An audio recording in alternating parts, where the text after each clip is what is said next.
In the book of Ruth, Naomi had encouraged Ruth that there was still hope for her to find rest from her hardships and troubles with a new husband. When Ruth met her kinsman redeemer Boaz, he lovingly said to her, "May the Eternal repay you for your sacrifices and reward you richly for what you have done. It is under the wings of Israel's God, the Eternal One, that you have sought shelter." One of the things I do when I have a need or prayer request is I pray and ask God to cover me. I go to the secret place with Jesus and I imagine that He is spreading His wings over all of my needs to cover everything and keep me safe. That's probably one of the few reasons I've been able to get through such an impossible looking journey, is knowing that God is my husband and my Redeemer to cover me and give me rest. He's all I need and so much more. Things had been really busy and I was doing more letters than usual, and my room payment was approaching. It was a nagging issue that I didn't want to have to worry about any longer. I was praying for God to show up early to cover our room for that month so I could continue doing what He called me to do without the extra stress and pressure.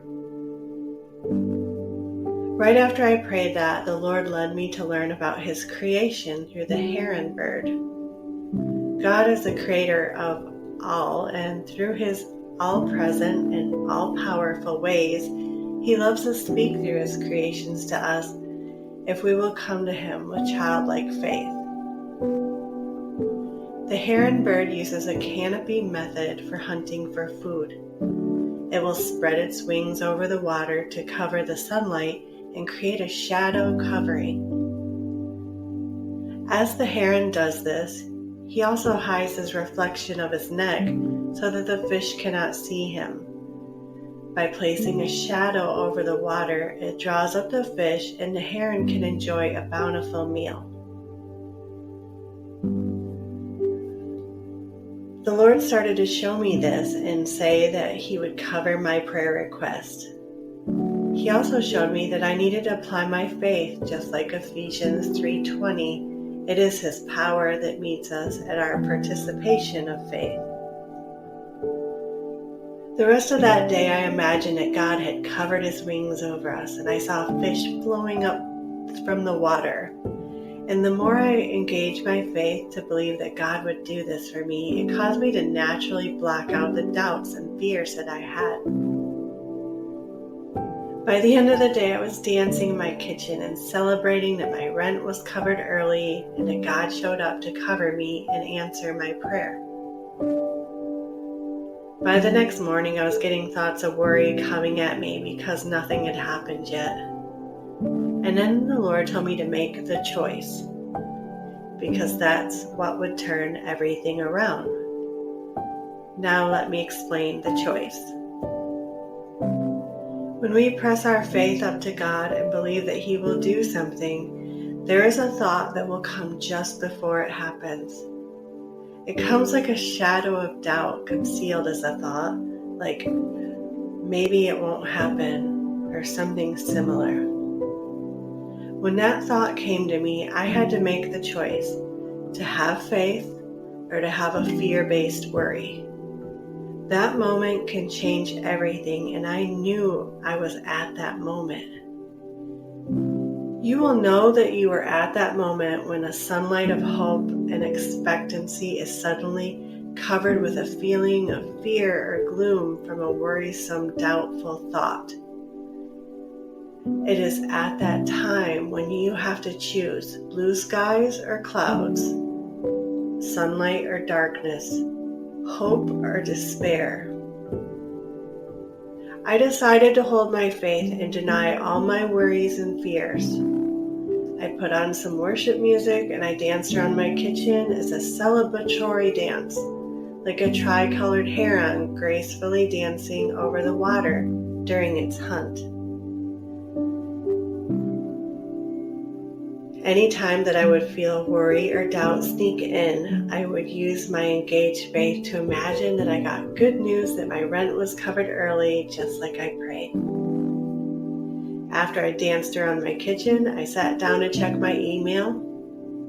There was a message in my inbox that notified me that my rent for the next month had been covered early by someone else.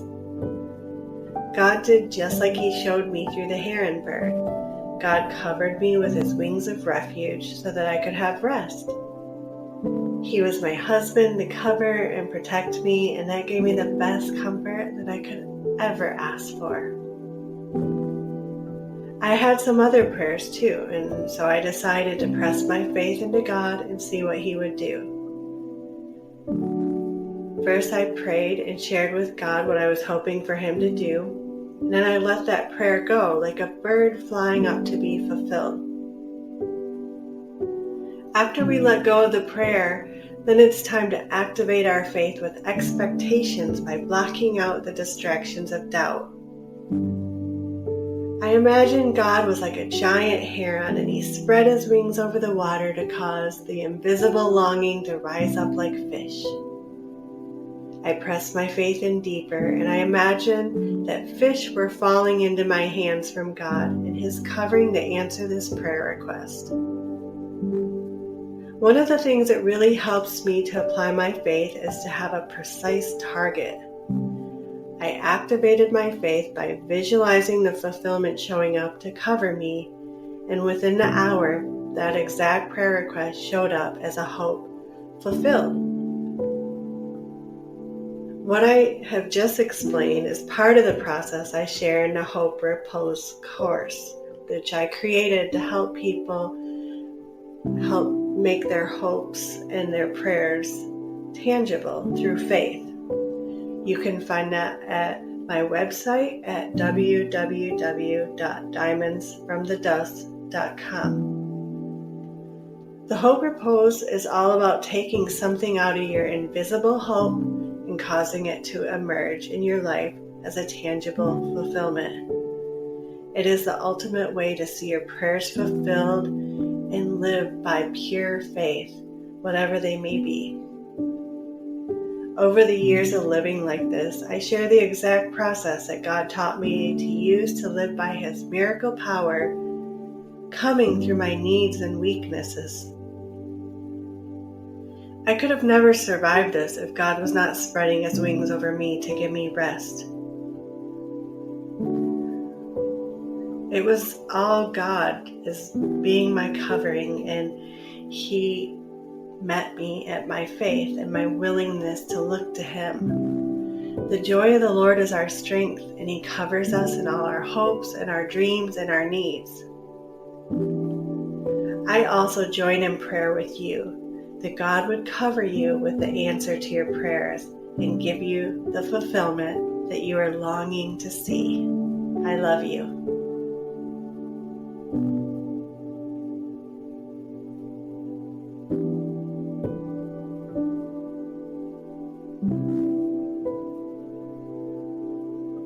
Thank you.